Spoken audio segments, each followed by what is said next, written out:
ও বৌমা, আর কতক্ষণ কাঁদবে বলো তো? এভাবে কাঁদলে কি আর ভালো লাগে? কেঁদো না তো। কি করবো মা, কান্না ছাড়া আমার যে জীবনের কিছুই নেই। সারাটা জীবন শুধু কেঁদে কেঁদে, বাকি জীবন আর চুপ করে থেকে কি হবে? কেঁদেই যাই। অভাবে বলো না মা, তোমার কান্না দেখে যে আমার ভালো লাগে না। তুমি তো আমার মেয়ের মতো। আপনার ছেলের ঘরে আমার যে এত কষ্ট হয় সে কি বুঝতে পারেন মা? এত কষ্ট সহ্য করে আপনার ছেলের ঘর করছি আমি, আমার আর ভালো লাগে না মা। আমি আপনার ছেলের ঘর ছেড়ে চলে যেতে চাই। ও কি কথা? কোথায় যাবে তুমি? এটা তো তোমারই সংসার, সংসার ছেড়ে চলে যেতে নেই। কিন্তু মা, আমি যে আর পারছি না, আমার খুব কষ্ট হচ্ছে, দেখতে তো পাচ্ছেন সবটা। আর কয়েকটা দিন সহ্য করো, দুঃখ সারা জীবন থাকে না, এর পরেই তো সুখ আসবেই। আর কবে সুখ আসবে মা? আমার জীবনটা তো শেষ হয়ে গেল। এই অত্যাচার আমি আর নিতে পারছি না। আপনাকেই বা কি বলবো বলুন তো? এতটা ভেঙে পড়ো না, শক্ত হও। বাড়ি ছেড়ে চলে যাওয়া ভালো কাজ নয়। তুমি একা একটা মেয়ে, কোথায় যাবে বলো? তাহলে কি এভাবে চলতে থাকবে? আমি কি কখনো সুখের মুখ দেখতে পাবো না? ওহা, তা কেন? বেশ, আমার ছেলে ঘরে আসুক, তারপর ওর সাথে কথা বলে একটা ব্যবস্থা করব। কি গো, কাজে বেরোচ্ছ নাকি? হ্যাঁ, এত সকাল সকাল আর কোথায় যাব? তাহলে এক কাজ করো, বাড়িতে গিয়ে মায়ের একটা খবর নিয়ে আসো। আমি যাব বাড়িতে? এটা তুমি ভাবলে কিভাবে? একবার যেখান থেকে অপমানিত হয়ে এসেছি সেখানে আর আমি কখনো যাব না। জেদ করে থেকো না তো, তুমি মায়ের খবরটা আমাকে এনে দাও। বললাম তো আমি যাব না, আমি মায়ের কোনো খবর আনতে যেতে পারবো না। আরে, এভাবে রাগ করে থেকে কি লাভ তোমার? অপমানিত হয়েছো, ঠিক আছে, বাড়ি ছেড়ে চলে তো এসেছো, তাই বলে মাকে এভাবে ফেলে রাখবে তুমি? মায়ের খবর আনার জন্য হলেও একটা বার অন্তত যাও। আর তাছাড়া রমার খবরটাও তো আনা প্রয়োজন। এই তোমার জন্যই আমি আমার জেদ ধরে রাখতে পারি না। সব সময় তুমি আমাকে বাধ্য করো মনের বিরুদ্ধে কাজ করতে। করব, যেটা করার সেটা আমিই করব। মা তো তোমার, তুমি কি ভাবছো মায়ের খবর আনা প্রয়োজন নয়? মাকে দেখা কি তোমার দায়িত্ব নয়? হ্যাঁ, আমার দায়িত্ব আছে। যদি মা আমার সাথে থাকতো তবে আমি আমার দায়িত্ব পালন করতাম, কিন্তু মা আমার সাথে থাকে না, তাই মায়ের খবর আনবার জন্য আমিও বাড়ি যেতে পারবো না। মায়ের এবং রমার খবর আনার জন্য তোমাকে ওই বাড়িতে যেতেই হবে। সেটা এখনই যাও আর পরেই যাও, এটাই কিন্তু আমার শেষ কথা। ঠিক আছে, এত করে যখন বলছো, কাজ থেকে ফেরবার সময় আমি খবর নিয়ে আসবো। কি হে নগেন, হঠাৎ আমার বাড়িতে? চোখ মুখ কেমন শুকনো কেন? বাবু, আমার একটা কাজ প্রয়োজন, আপনি যদি দয়া করে আমাকে একটা কাজ দেন তাহলে ভালো হয়। তোমার কাজ প্রয়োজন তাই তুমি আমার কাছে এসেছো? তুমি তারা কাজ করতে পারো। বুড়ির 4 ছেলেকে দেখেছো শহরে গিয়ে কাজ করছে, তা তুমিও শহরে গিয়ে কাজ করো। না বাবু, শহরে গিয়ে আমার পোষাবে না, আমি আমার গ্রামে থেকে কাজবাজ করতে চাই। আপনি আমাকে একটা কাজের ব্যবস্থা করে দিন। কাজ তো কাজই, কাজের ক্ষেত্রে শহর আর গ্রাম আছে। কাজ করতে চাইলে শহরে গিয়েও করা যায়। আমিও তো সেটাই বলছি বাবু, কাজের ক্ষেত্রে শহর আর গ্রাম নেই, তাই শহরে না গিয়ে আমি গ্রামেই কাজ করতে চাই। কথার মারপ্যাঁচ তো ভালোই শিখেছো দেখছি। হ্যাঁ, এই বুদ্ধি যদি কাজে লাগাও তাহলে জীবনে উন্নতি করতে পারবে, কিন্তু বুদ্ধি না কাজে লাগিয়ে ঘুরে বেড়াচ্ছ। ঘুরে বেড়াচ্ছি বলি তো আপনার কাছে কাজের জন্য এলাম। আপনি আমাকে কাজ দিন, আমি আমার বুদ্ধি লাগিয়ে সেই কাজ করব। বড্ড নাছোড়বান্দা তো তুমি। ঠিক আছে, আমাকে কয়েকটা দিন সময় দাও, কাজ পেয়ে গেলে আমি তোমাকে জানাবো। না বাবু, কাজ পেয়ে গেলে আমাকে জানাবেন এমন কোনো কথা হতে পারে না। আপনি কাজ খুঁজে আমাকে জানাবেন, আমার কাজটা প্রয়োজন বাবু। ঠিক আছে, আমি বললাম তো তোমাকে কাজ দেব, আমাকে শুধু কয়েকটা দিন সময় দাও। দূর। সারাদিন কোনো কাজ বাজ নেই, বসে বসে শুধু খাওয়া আর খাওয়া। শুধু কি খাওয়া, এর সাথে তো আবার শয়তানিও কম করে না। পেটে পেটে যে কি বুদ্ধি, সেটা তো আর ধরাই যায় না। বুড়ো হয়েছে কি আর বাতাসে? এর একটা হেস্তনেস্ত করতেই হবে। এই বুড়িকে শায়েস্তা না করলে এই বুড়ি শোধরাবে না। কি হয়েছে বৌমা, এমন চেঁচামেচি করছো কেন আমার সাথে? আমি কি করলাম? কি করেছেন তা আপনি বুঝতে পারছেন না? আমাদের আবার বলে দিতে হবে নাকি নতুন করে? আমি আসলে বুঝতে পারছি না কি হয়েছে, তোমরা একটু খুলে বলো তো।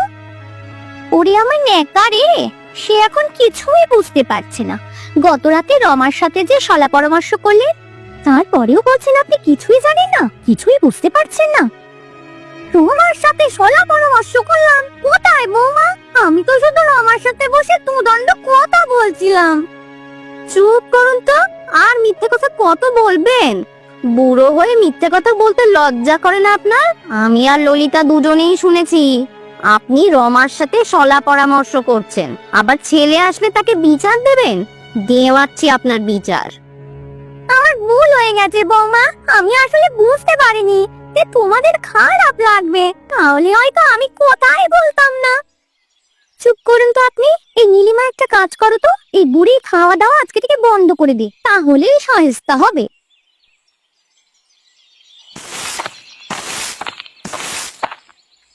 আরে রমা যে আমার বাড়িতে, আয় আয় তাড়াতাড়ি আয়, তোকে দেখার জন্য আমার মনটা এত ছটফট করছিল। এই তো আমি তো দাদাকে পাঠালাম যেন তোদের একটু খবর এনে দেয় আমাকে। তা কেমন আছিস? ভালো নেই গো দিদি, আগে যাও ভালো ছিলাম তোমরা থাকার সময়, তোমরা চলে আসার পর এখন আমি একদম ভালো নেই। সারাটা দিন আমার যে যন্ত্রণায় কাটে, এই দুই বইয়ের জন্য আমি আর পারছি না। বুঝতে পারছি তোর অনেক কষ্ট হচ্ছে, তাই না? তুই এক কাজ কর তো, তুই আমার বাড়ি চলে আয়, ওই বাড়িতে আর থাকতে হবে না তোকে।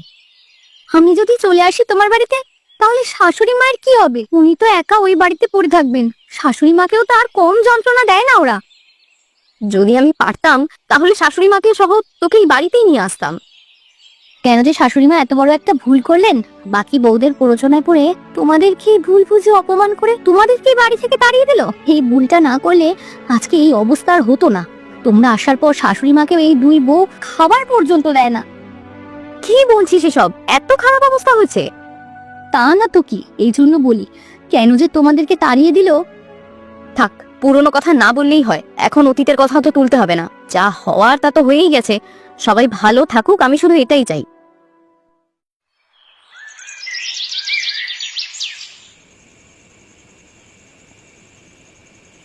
শোন গোপাল, তোর সাথে আমার কথা আছে, আমি যা বলছি সেটা মন দিয়ে শোন।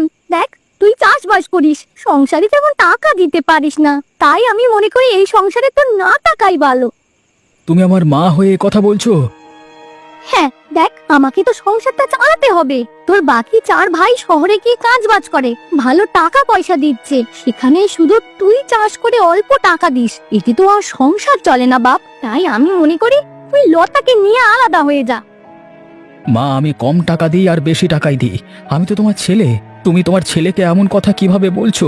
তোমার সাথে কি আমার শুধু টাকার সম্পর্ক, বাকি অন্য কোনো সম্পর্ক নেই? তোমরা আলাদা থাকলে কি আর সম্পর্ক নষ্ট হবে? আমি তো সম্পর্ক নষ্ট করতে বলছি না, আমি তো শুধু বলছি তোরা আলাদা হয়ে যা। এই সংসারে তোদের আর থাকতে হবে না, যদি বেশি টাকা দিতে পারিস তাহলে এই সংসারে ফিরে আসবি। ঠিক আছে, তুমি যেহেতু এটাই চাইছো তাহলে এটাই হবে। আমি চলে যাব তোমাদের বাড়ি থেকে, এ বাড়িতে আর কোনো দিন ফিরে আসবো না।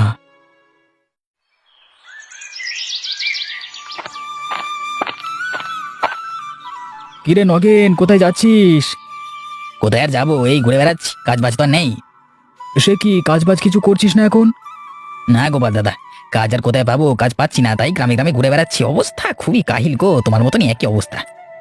কিন্তু এভাবে ঘুরতে থাকলে কি আর চলবে? কোনো কাজের ব্যবস্থা তো করতেই হবে।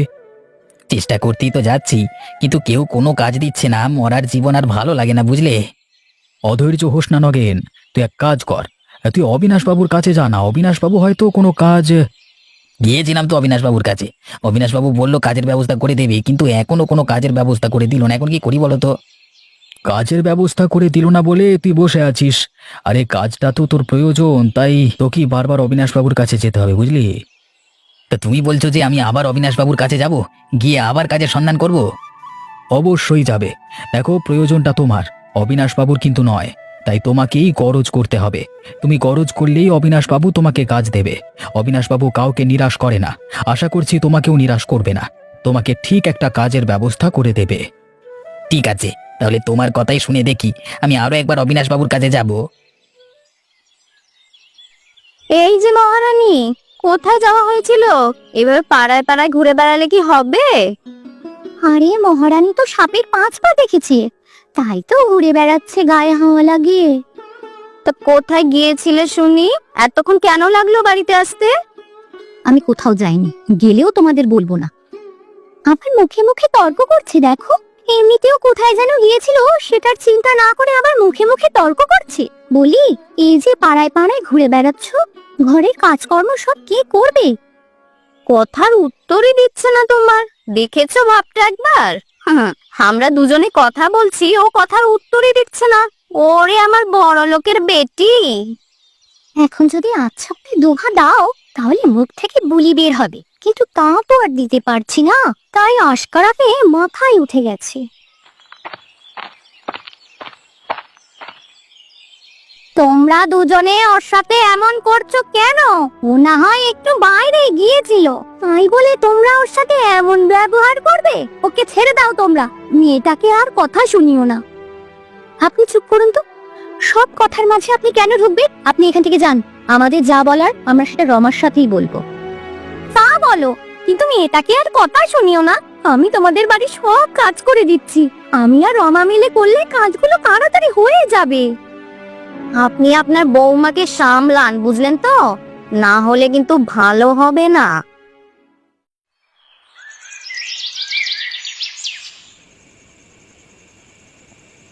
শুনছো, আমার না কেমন যেন চিন্তা হচ্ছে। ওই বাড়িতে মা রমা যে কি অবস্থায় আছে, আমার আর ভালো লাগছে না। এত চিন্তা করছো কেন তুমি? তারা তাদের ভালোর জন্যই তো আমাদের অপমান করে বাড়ি থেকে তাড়িয়ে দিল। এখন তারা ভালো থাকুক বা খারাপ থাকুক সেটা তাদের ব্যাপার, আমাদের দেখতে না যাওয়াই ভালো।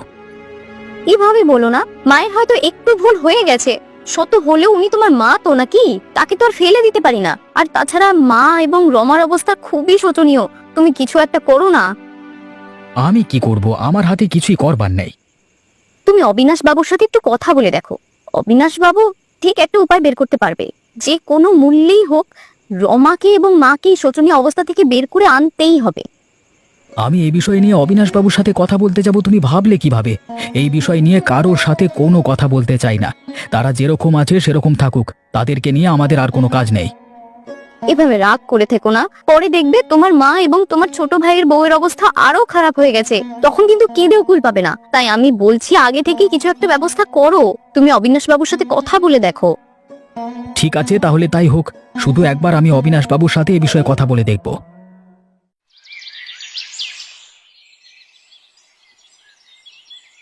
বাবু, আপনার সাথে গুরুত্বপূর্ণ কিছু বলবার ছিল। হ্যাঁ, বলো। বাবু, আপনি তো জানেন আমি বাড়ি ছেড়ে চলে এসেছি, কিন্তু এখন বাড়িতে আমার মা এবং ছোট ভাইয়ের বউয়ের অবস্থা খুবই শোচনীয়।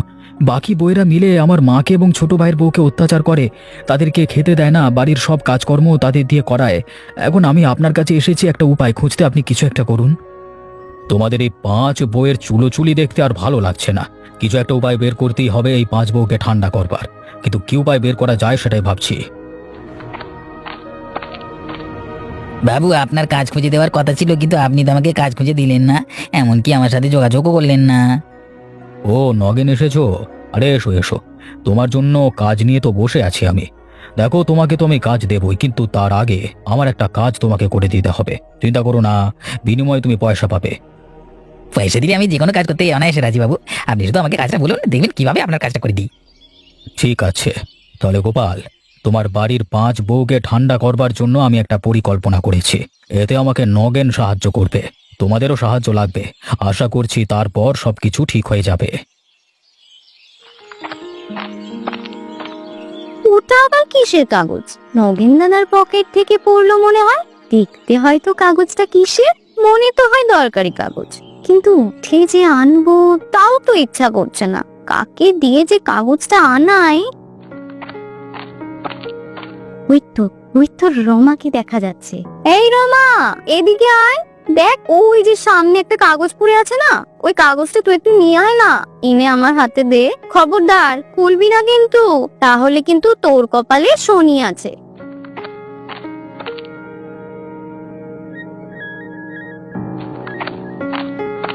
এই নাও দিদি, তোমার কাগজ। কিন্তু এই কাগজে কি আছে সেটা তোকে দেখতে হবে না, তোর কাজ তুই কর গিয়ে, আমি আমার কাগজ দেখে নিচ্ছি। দেখি তো এটা কিসের কাগজ। মনে তো হচ্ছে এটা একটা মানচিত্র, কিন্তু মানচিত্রটা কিসের? কোনো ধন সম্পদের হবে নাকি? আরে হ্যাঁ, তাই তো, এটা তো একটা ধন সম্পদের মানচিত্র। আমি তো বড় লোক হয়ে গেলাম এবার। এবার শুধু এই ধন সম্পদ খুঁজে বের করার পালা, তারপর আমাকে আর কে পায়। একবার এই ধন সম্পদের খোঁজ যদি আমি পেয়ে যাই, তাহলে আমি বড় লোক হয়ে যাব, তারপর আমি কাউকে ঘুমবো না। কিন্তু এই ধন সম্পদ আমি খুঁজে পাবো কোথায়? একা একা খুঁজে পাওয়া সম্ভব? আমি তো জানি না এটা কোথায়। কি আর করার, খুঁজতেই হবে। এক কাজ করি, দিদিদেরকেও বিষয়টা জানিয়ে দিই। কিন্তু যেভাবেই হোক এই ধন সম্পদ আমাকে পেতেই হবে। এবার আর আলসেমি করলে চলবে না।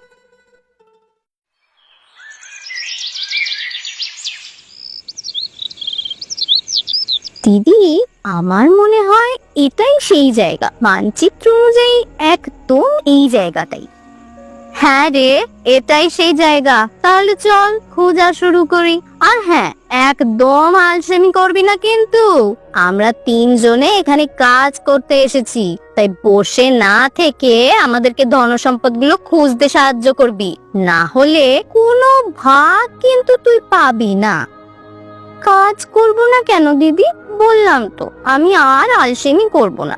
আর তাছাড়া আমি ভাগ পাবো না কেন? মানচিত্রটা তো আমি পেয়েছি। তোমাদেরকে আমি না জানালে ধন সম্পদের কথা জানতে কিভাবে? আচ্ছা আচ্ছা, তোমরা এখন ঝগড়া করো না, সবাই কাজে মন দাও। সময় তো চলে যাচ্ছে, এমন করলে কি হবে নাকি?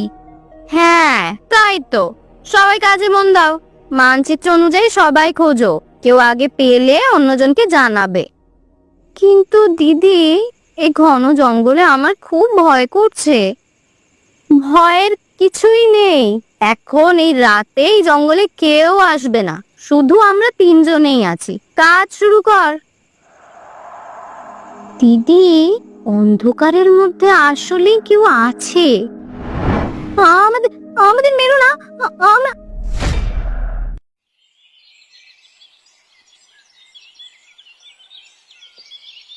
আমরা কোথায়? আমরা বেঁচে আছি নাকি মরে গেছি?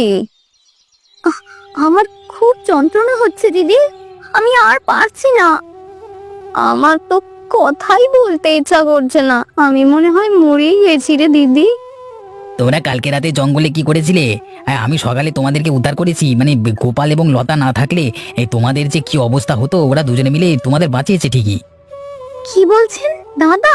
গোপাল দাদা এবং লতা বৌদি আমাদেরকে বাঁচিয়েছে, আর আমরা তাদেরকে কত অপমান করেছি। হ্যাঁ সেটাই তো, তোমরা কখনোই গোপাল দাদা এবং বৌদিকে বুঝতে পারোনি। সবসময় চেষ্টা করেছো তাদেরকে অপমান করবার, এমনকি অপমান করে বাড়ি থেকে বের করে দিয়েছো। এখন বুঝতে পারছো তো? হ্যাঁ দাদা, আমরা আমাদের ভুল বুঝতে পেরেছি। আমরা যতই তাদের অপমান করি, তারা আমাদের আপনই মনে করে। না হলে আমাদেরকে তারা বাঁচাতোই না। আমাদের ভুল হয়ে গেছে। আপনারা সবাই আমাদেরকে ক্ষমা করে দেবেন। আমাদের কাছে ক্ষমা না চেয়ে গোপাল দাদা এবং লতার কাছে ক্ষমা চাও, তারা তোমাদেরকে ক্ষমা করে দিলেই তোমরা ক্ষমা পাবে। আমাদেরকে ক্ষমা করে দিন দাদা। আমরা আর কখনো এমন কাজ করব না। আপনারা আপনাদের বাড়িতে ফিরে চলুন। আপনারা সসম্মানে নিজের বাড়িতে ফিরে যাবেন, আর কেউ আপনাদের কখনো কিছু বলবে না। আর আমরাও আজকে থেকে আর কারো উপর অত্যাচার করব না। হ্যাঁ দাদা, আপনারা ফিরে চলুন। আর আমরাও আমাদের ভুল বুঝতে পেরেছি, আমাদেরকে ক্ষমা করে দিন। আপনারা ফিরে না গেলে আমরা নিজেদের ক্ষমা করতে পারবো না। মনে রেখো, এরপর আর কারোর উপর তোমরা অত্যাচার করবে না, কেমন?